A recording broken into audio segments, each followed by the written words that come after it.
realize that this is fascinating work and I love it.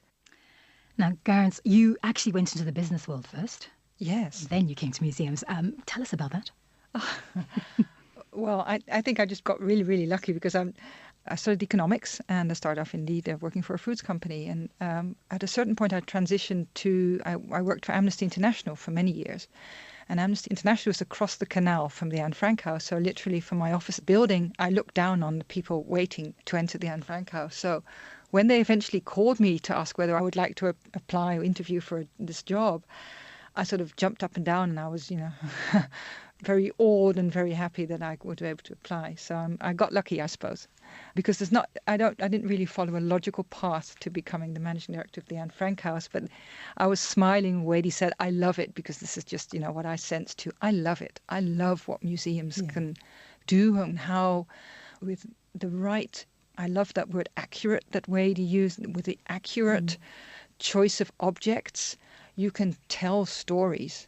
We have the Anne Frank House. In one of the rooms where the Frank family hid, on the wall we have what we call the growth lines. You know how sometimes parents, mark on the wall, how tall a child has become. And there we have the growth lines of Anne and Margot Frank. And Margot was a bit older, so she didn't grow quite as much as Anne. I think he grew almost 13 centimeters. And just this small object, just the fact that they lived there for 2 years and they were hoping to grow more. And on right next to growth marks, we've pinned the map of northern France that Otto Frank clipped from a newspaper a few days after D-Day. And so they knew that liberation was on its way. And in those days, Anne writes in her diary, the Allies are on their way. Perhaps I'll be able to go back to school in the fall. And just those two objects next to each other, the hope of, that they can be rescued. And literally this life cut off. The girls never grew any taller than those lines on the wall. That's teaching history in just two small objects. Absolutely. To me, that is so profound. And this is what we can do. This is what we don't need a lot more. Yes, we have an audio tour since a few months because we feel that we need to provide a little bit of context. And it's so nice to be able to do that through objects rather than through text or through, pages and pages of you need to know these facts and figures before you enter into the next room. So I love what you can do. I love how you can touch people's hearts and minds in that way.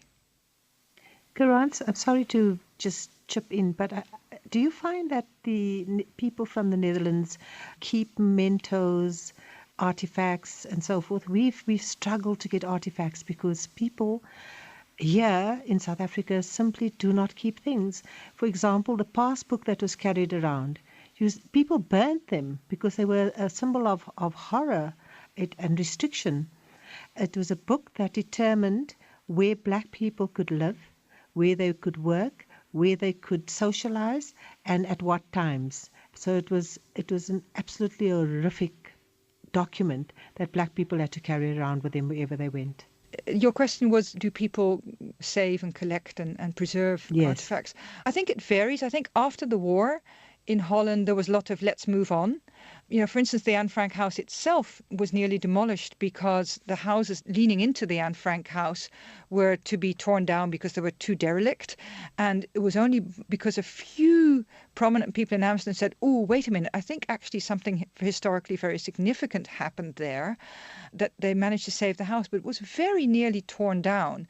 So I think over the past few years, there is more understanding that you need to preserve things, that are of little monetary value, but of immense historical value. And there's been a few concentrated efforts by museums to say, if you find anything in the attic, please bring it to us. We have an example of that. A few years ago, a very old lady came to us and she said, I was Anne Frank's neighbor before she went into hiding, and I want to give you her box of marbles. And wow. And, marbles, I don't know if you play the same game in South Africa, but marbles in Holland, it's very much an outdoor game where, it's your most prized possession because you have to win them, right? Yeah. And to think that Anne, on the day that she found out she was going to go into hiding, went to her neighbor and said, keep these for me because I'll come back for them. Of course, she never came back for them. And this lady kept those marbles for all those years. And at the end, towards the end of her life, she decided they need to go to the museum, and they're of no monetary value, but they are significantly important. they're so significant. And literally, we've decided to put them in the room just before you enter in the secret annex. So you pass through the bookcase, which I'm not sure you know, but the entrance to the hiding place, which is a couple of rooms, was behind a bookcase. And so we've put these marbles in the room just before, because to us, really, at that point, she's giving up her freedom to play outside and to win over or to lose marbles. And it's an immensely powerful object, and it's so simple. And yes, this lady kept it for all those years and then gave it to us. That is absolutely amazing.